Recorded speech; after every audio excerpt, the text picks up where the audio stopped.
Carolina falls 80-76 to Clemson in Chapel Hill. Just the second all-time loss for Carolina in Chapel Hill against Clemson.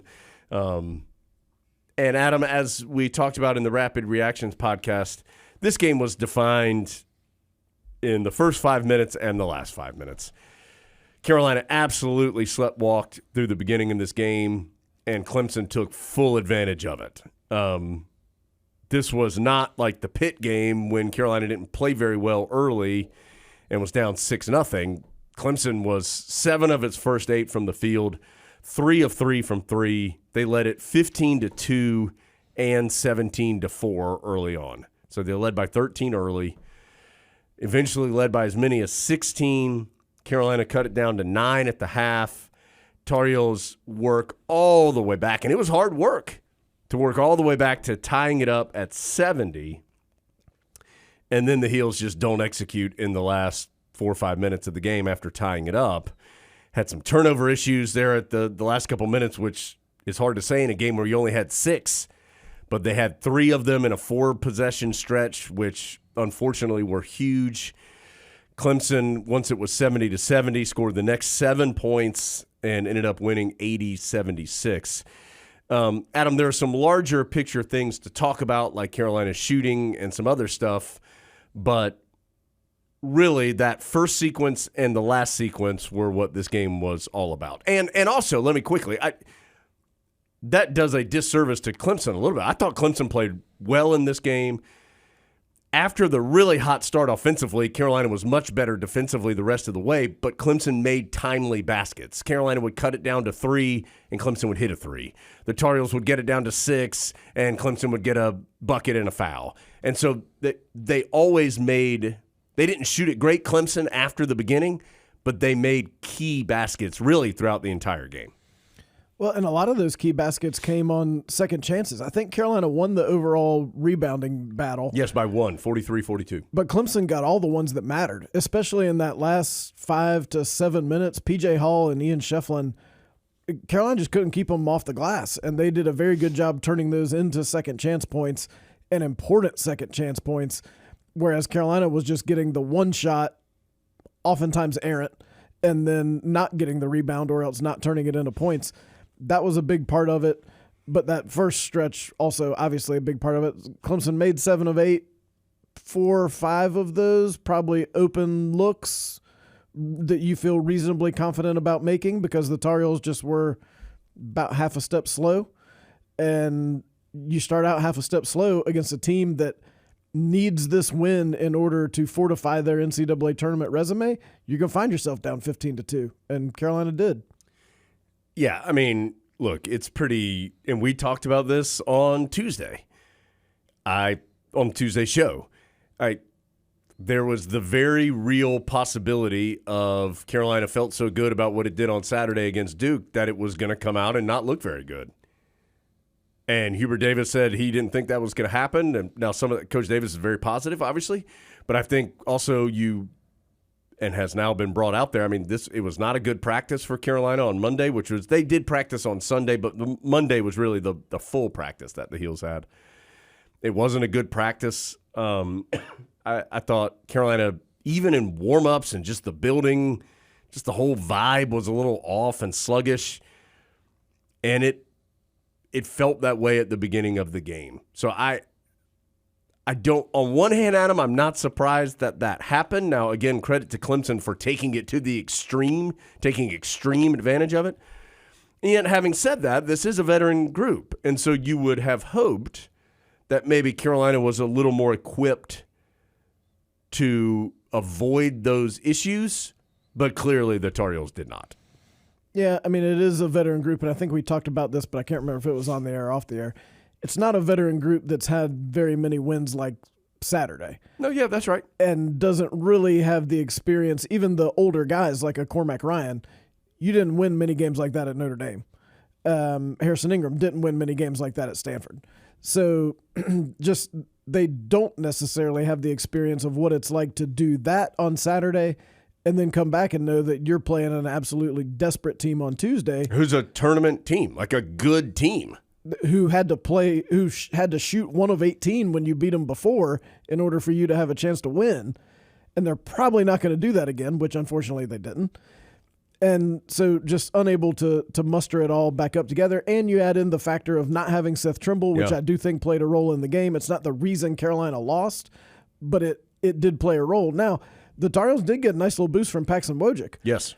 And I thought he played well and was one of the few guys who I think went home thinking, you know what, I did pretty much everything I could do. Yeah. But it sure would have been nice to have Trimble, especially defensively. Well, look, this is my opinion on Carolina. Carolina is a good team. I think Purdue and UConn are probably the best in some order. To this point of the season have proven to be the best two teams. I think Carolina is right there in that next group of teams with Kansas and Houston and Duke and whoever else, Arizona. I think Carolina is right there in that next group of teams that should be considered for a 1 seed and considered as a team that could make it to the Final Four. I think Carolina has proven that, and we've seen them play at a level that suggests that they are in that. This version of Carolina is in that company. We know, obviously, long-term they are, but we're talking about this year. But what I also think is true about Carolina, Adam, is that the Tar Heels' strength is in its collective ability. The Tar Heels, as good as R.J. Davis is, and I think he has played at a first-team All-America ACC Player of the Year level. If you voted today, he would be ACC Player of the Year. You still have 8 games left in the regular season if you're the Tar Heels, so that could change, but he's in that conversation.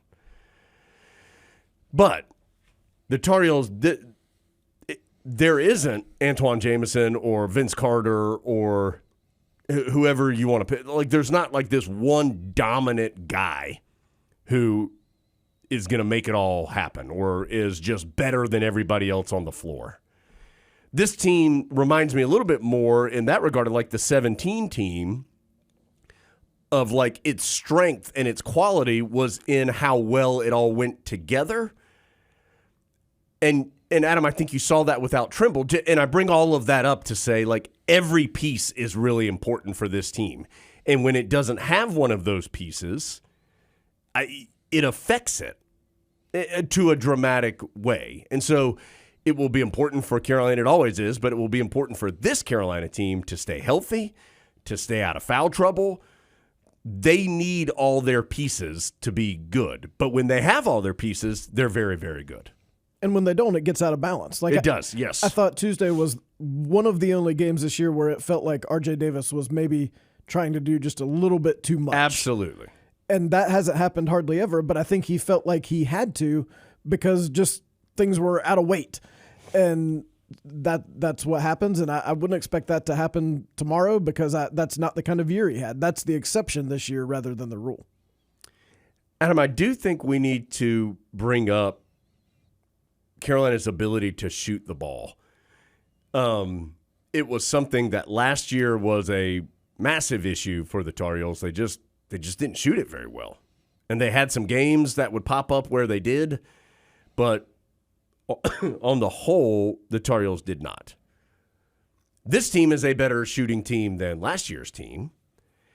And yet, in the 2 losses here recently, Georgia Tech and then Clemson, Georgia Tech is still the lowest shooting percentage Carolina's had this year. It would have been the Clemson game had R.J. Davis not banked in that 3 that changed the final score at the very end. So in the Georgia Tech game, Carolina shoots 36.4%, 8 of 28 from 3, and 9 of 17 at the free throw line, which we know is a big deal. Carolina was fine at the free throw line in this game, 19 of 25, although they did miss some big ones. But 36.9% from the floor, 9 of 27 from 3.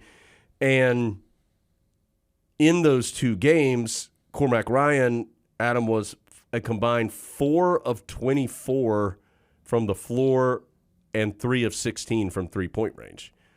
And it's not all on Cormac Ryan. I'm just giving you an example of one player who did not shoot well in those 2 games. It will be a challenge for Carolina to beat really good teams NCAA tournament, round of 32, round of 16, round of 8 type of teams, it's going to be a challenge to beat those type of teams if you don't shoot better than that. You got to have that secondary outside threat to put with R.J. Davis. Think of when Carolina looked so good against Duke, largely because Harrison Ingram looked so good, making 5 threes in that game. And I think, too, it's not all like, oh, it's just the shooters. Like, you need Elliot Cadeau to be creating some of those shots, right, which he also was not very good on Tuesday. Nobody was very good on Tuesday. It's not like, oh, this guy wasn't good. There wasn't really anybody who was fantastic. So it goes back to the way it all works together. But some of those shots that are being missed are shots you will have to make in March, or else you will have a disappointing finish. No matter who it is, no matter who is taking them and who is or is not making them, some of those 50-50 open to even wide open looks have got to go in.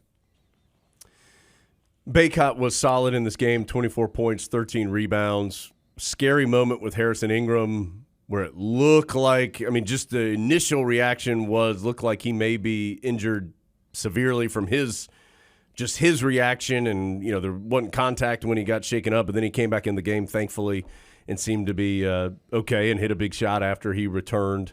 But disappointing at him because you gave right back what you had gained with the Duke game. So now with the results of other games from this week, the Tar Heels are 1 game up on Virginia and a game and a half up on Duke.